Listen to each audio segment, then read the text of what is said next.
hemos visto una noticia que nos ha preocupado en ABC.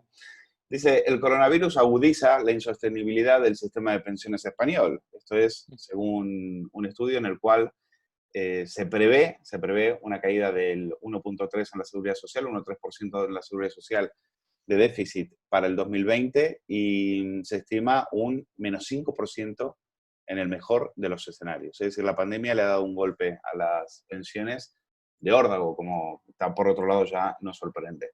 Y tenemos del otro lado del Zoom a Jorge Gambani, que es abogado, es experto en laboral y en pensiones y es director del despacho Gambani Abogados. ¿Qué tal, Jorge? Muy, muy buenas, un placer tenerte con nosotros. Hola, ¿qué tal? Muchas gracias por invitarme. Bueno, cuéntanos cómo estáis viendo desde vuestro despacho lo que está pasando con el tema de las pensiones. Me imagino que mucha gente preocupada y mucha más gente estará consultándoles sobre qué va a pasar en el futuro porque esto está cada vez más incierto. Yo lo estaba antes de la pandemia, pues imagínate ahora, ¿no? Ujú. Sí, sin duda va a ir a peor y aún no ha llegado mucho de lo que tenía que haber llegado, ¿eh? Hemos de pensar que durante estos 3 meses, ¿no?, de confinamiento, de estado de alarma que hemos tenido, pues la Seguridad Social, el INS, que es el órgano que se encarga de gestionar todo este tipo de prestaciones, pues ha estado inactivo. Si comparamos, o sea, las oficinas estaban cerradas y por lo tanto se podía tramitar algún tipo de prestación online, ¿no? Pero aún hay muchísima gente que no tiene certificado electrónico y que pues, no tiene el dominio de la tecnología y que requiere ir a las oficinas, ¿no? Si bien es cierto que la Seguridad Social se avanzó e intentó que estos trámites se pudieran hacer incluso sin certificado, presentándolo y luego ya se verificaba si era de la persona o no, es decir, si esa persona pues, era realmente quien estaba enviando esa información, ¿no? Correcto. Entonces, aún quedan por dar de alta muchas pensiones que no se han dado de alta, ¿eh? Entonces, se prevé una avalancha muy grande, entre otras cosas porque, bueno, viene todo el tema de los baby movers, que ya lo tenemos aquí, que es una cosa que ya nos venía y esto no tiene nada que ver con la pandemia y es algo que nos venía. Y evidentemente, el hecho de que después de que se agoten los ERTEs, que hemos visto que se prorrogan, ¿no?, estos beneficios en las empresas hasta el 30 de septiembre, pues en octubre va a haber un problema porque habrá mucha gente que estará en desempleo y habrá mucha gente que va a optar a la jubilación anticipada, porque ahora mismo se tiene derecho en muchas ocasiones y el número de pensionistas de jubilación va a ampliarse pues, en una cantidad importante. Entonces, ¿qué previsiones se pueden hacer? Porque si el sistema es insostenible, esto en algún momento o se recurre a impuestos, o se recurre a más presupuesto, o quién va a pagar, porque empleo, ya hemos visto que empleo para pagar estas pensiones no hay. Ujú. No, no, eso está claro. Si de un estudio un poco de las estadísticas ya podemos ver dónde estamos, ¿eh? Si nosotros miramos, por ejemplo, la población activa, ¿no?, que yo creo que es lo más interesante de ver, pues si nos ponemos una época de antes de la crisis, ¿no?, en 2016, ¿no?, en el primer trimestre de 2016, había una población activa de 21 millones y medio de personas. En este año 2020, que ya estamos, pues bueno, viendo una recuperación, ¿no? Se estaba hablando ya de que vendría otra crisis, pero podríamos decir que estamos en un punto álgido, ¿no? Y que podríamos compararlo un poco con esa situación de 2006, 2010, 2007, ¿no?, antes de la crisis. Pues tenemos a 23 millones de personas trabajando, es decir, 1,5 millones más de personas trabajando. Ahora bien, si nos vamos a los jubilados, en aquel momento, pues estábamos hablando de 4,7 millones jubilados y ahora ya tenemos 6 millones, ¿de acuerdo? Entonces, claro, eso pasa de un 22% que teníamos en su momento de jubilados con respecto a la población activa a un 26% que tenemos en la actualidad. Y esto, insisto, lo que te decía antes, que es importante entender que va a haber muchos más baby boomers y que muchos más derivados del COVID se van a jubilar de forma anticipada, ¿de acuerdo? Entonces, esto va a hacer que, como bien decías, irremediablemente se tenga que ir a pues, un sistema en el que por vía de impuestos se financie nuestro sistema de protección social y evidentemente que también vengan recortes importantes, ¿eh? Tú haces laboral y pensiones, dos temas claves durante toda Ujú. la pandemia. ¿Cuáles han sido los problemas con los que habéis enfrentado en el despacho? Ujú. A ver, si lo dividimos por las dos cuestiones que me comentas, ¿no? En cuanto al tema de laboral, los ERTES, ¿no? Evidentemente ha sido una problemática muy grande, muchos se han tramitado muy mal, ahora va a venir litigiosidad de eso, es decir, va a haber muchas impugnaciones de estos ERTES, ya las está viendo, y va a haber muchas sentencias. Entonces, eso es la problemática más grande, ¿no? De cara al trabajador, pues lo que les sucedía, ¿no? Del ERTE, estar en desempleo, algunos les llamaban cuando no tocaban, algunos les llaman y están trabajando y cobrando el desempleo, las dos cosas, algunos no saben qué tienen que hacer en esta situación. Entonces, el tema de los ERTEs, la problemática más grande que ha habido es esta. Se ha ido legislando por parte del gobierno a salto de mata y viendo qué se iba haciendo.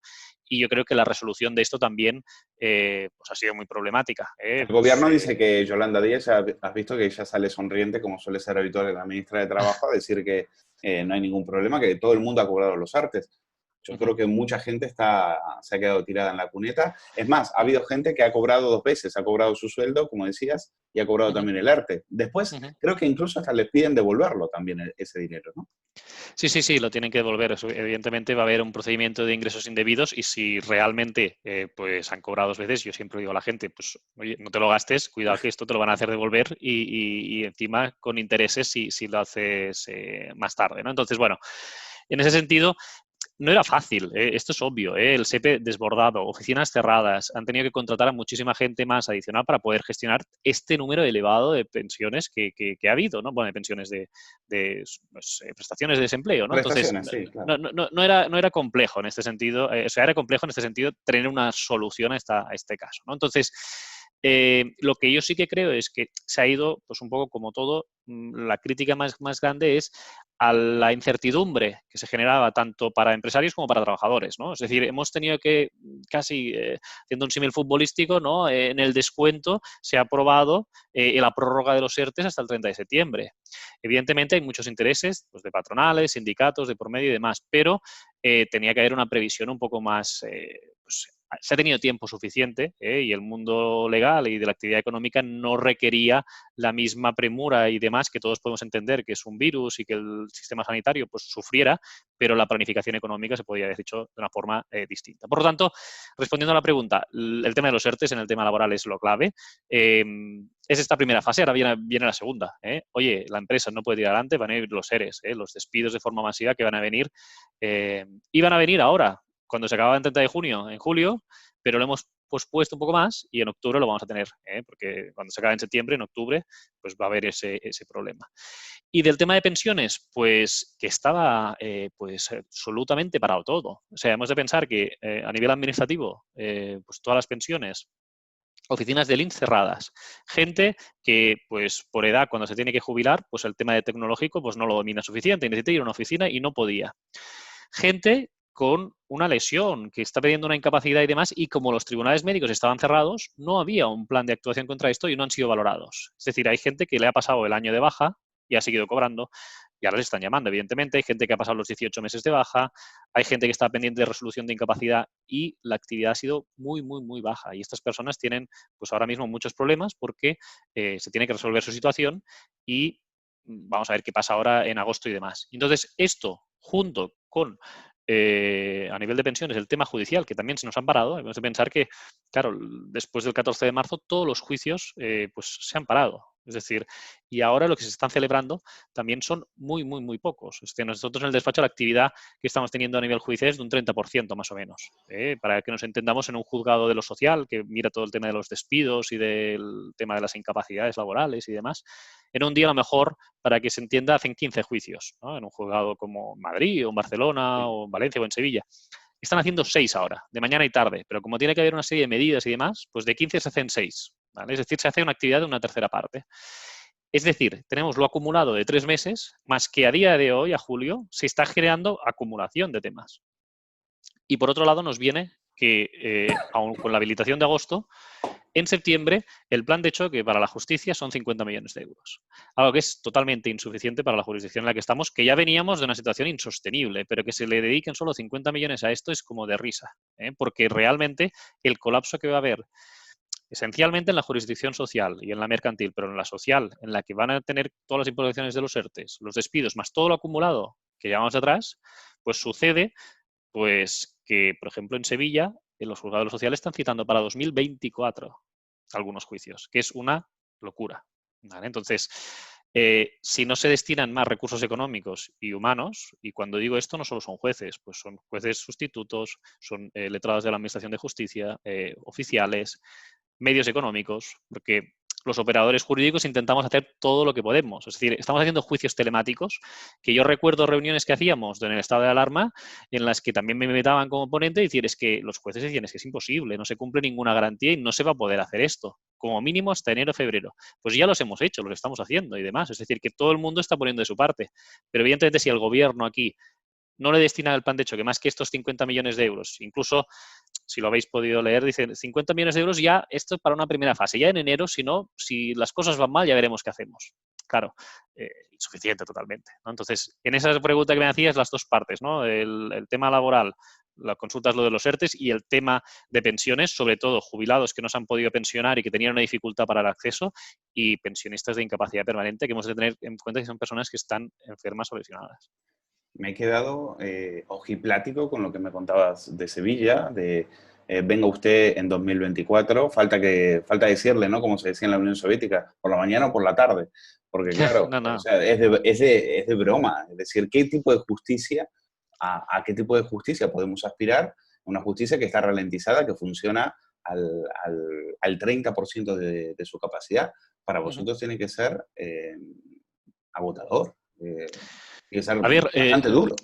es muy duro y evidentemente nosotros, como defendemos los intereses de nuestros clientes, pues su interés es el primero de todos, ¿no? Pero claro, que de una semana para otra te cambien la fecha de juicio. Tener que celebrar juicios por las tardes, ¿no? Los abogados de forma clásica estamos, pues hacemos juicios por la mañana y por la tarde, pues Claro, hacemos trabajo de oficina y visitamos con clientes, ¿no? claro. Claro, esto nos lo cambia todo. Si tú me pones juicios por la tarde, juicios por la mañana, tengo que visitar con clientes, tengo que presentar escritos y demás, pues ya nos ha supuesto una carga de trabajo excepcional, pero bueno, lo hacemos con gusto en el sentido de que lo que no podemos hacer es pues, dejar los intereses de nuestros clientes de lado, en ese sentido, pero que evidentemente, bueno, el hecho de haber tenido 3 meses parado la actividad judicial nos ha ayudado para sacar otro trabajo, lo que pasa que ahora es que viene todo pues de golpe, ¿no? Y es un poco lo que es más criticable, pero yo prefiero, insisto, hacer un juicio por la tarde y que me lo señalen ahora que no, como bien te decía, hacerlo en 2024 o que sea el año que viene porque se ha suspendido y no se ha podido hacer.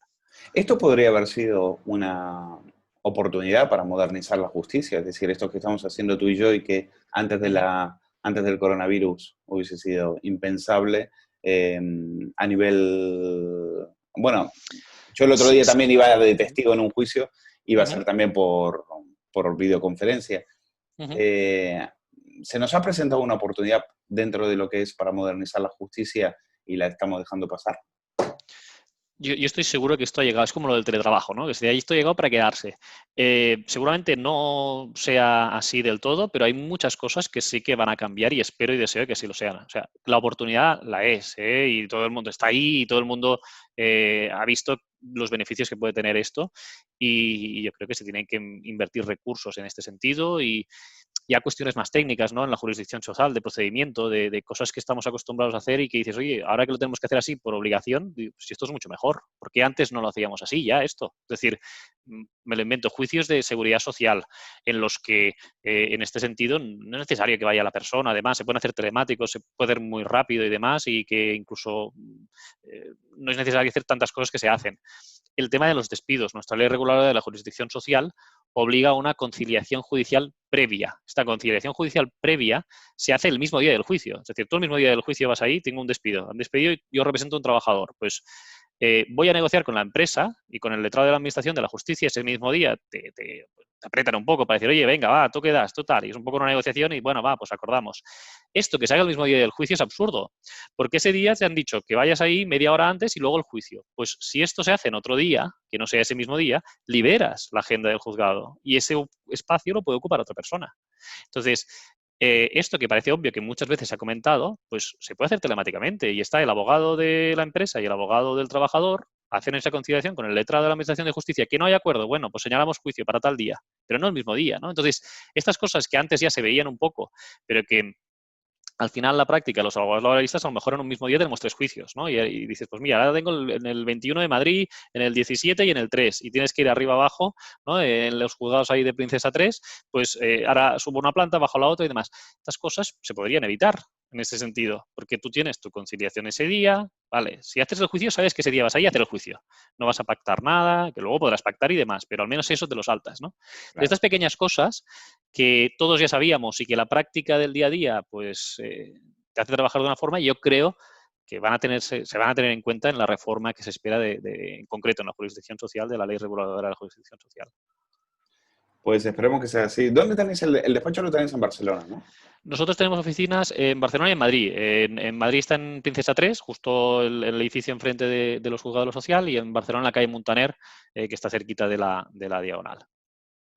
¿Solo laboral y pensiones o también Bueno, otros? nosotros sobre todo nos centramos en el expertise que tenemos es sobre las lesiones y demás que pueda tener una persona. Es decir, cualquier persona que tenga un accidente de trabajo, por ejemplo, grave, ¿no? Pues la reclamación de la indemnización contra el empresario, la indemnización por el recargo de prestaciones. Es decir, tenemos un amplio Accidente de conocimiento trabajo. de accidentes de trabajo, exacto. Las prestaciones que se pueden derivar, pues, de incapacidad laboral, la indemnización, un seguro de vida por un tema médico. Es decir, todos estos temas que van relacionados con el ámbito de la salud en relación con el derecho del trabajo y la seguridad social, pues es lo que nosotros nos dedicamos más.